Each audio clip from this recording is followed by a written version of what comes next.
Okay guys, so today I needed to sort out like pretty much all the feeder insects because especially ones like the morio worms and the mealworms have gone disgusting.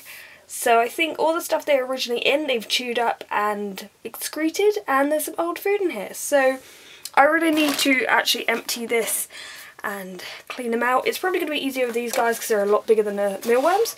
So what we're going to do now is just take each one and pop them in here.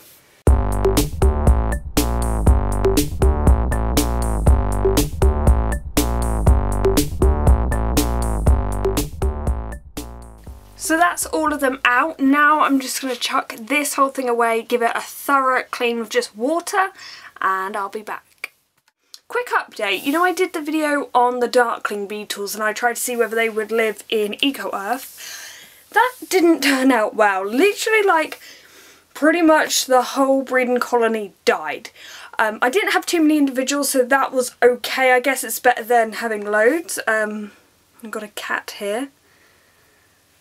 Are you looking at that? Yeah, I wouldn't eat it.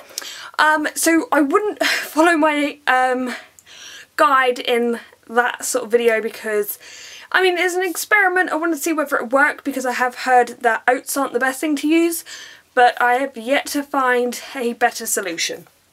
So we're going to use oats now. I think, is the cat blocking the light? You're blocking the light, okay? So if you could just vacate. Thank you. Okay, so let's tip some oats in. I want to make it quite deep because they are rather large worms, and I would probably suggest something bigger than this little tub. It's just what they came in. For now they seem to be doing fine in it, but ideally it'd be better to have something bigger. And hopefully this will be a lot better for them, a lot more to dig in. The good thing about morio worms, I have to say, is they don't turn into beetles anywhere near as quick as mealworms. They last for ages, which is kind of good because you don't want to be offering these too often to your geckos, but you know, every now and again my geckos get these, and they only get maybe about 3. So let's pop these all in. So we're going to put some lettuce, some grape, not too much. I find when there's too much it tends to go mouldy, but they do eat quite a bit. So now for the mealworms, I've actually tipped both tubs in here, and as you can see, they pretty much ate all their bedding, and now it's just really fine, grainy, disgusting stuff. And I find that a lot of them do quite bad when it's at that point. I find you get a lot of black ones. So this definitely needs cleaning, and it's going to be a lot harder because there's so many individuals and they're so small. So I'm not sure how I'm going to do this. I'm sure there are lots of really easy systems where you sort of sift it all out. But at the moment I can't do that, so I'm going to have to do it either by hand or leave a bit of this bedding in.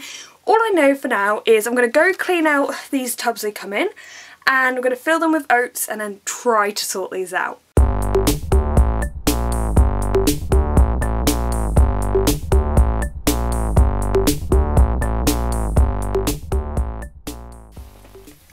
Guys, that was literally one of the most painfully boring things I've ever had to do, and that took me about 20 minutes, and I literally never want to see another mealworm again.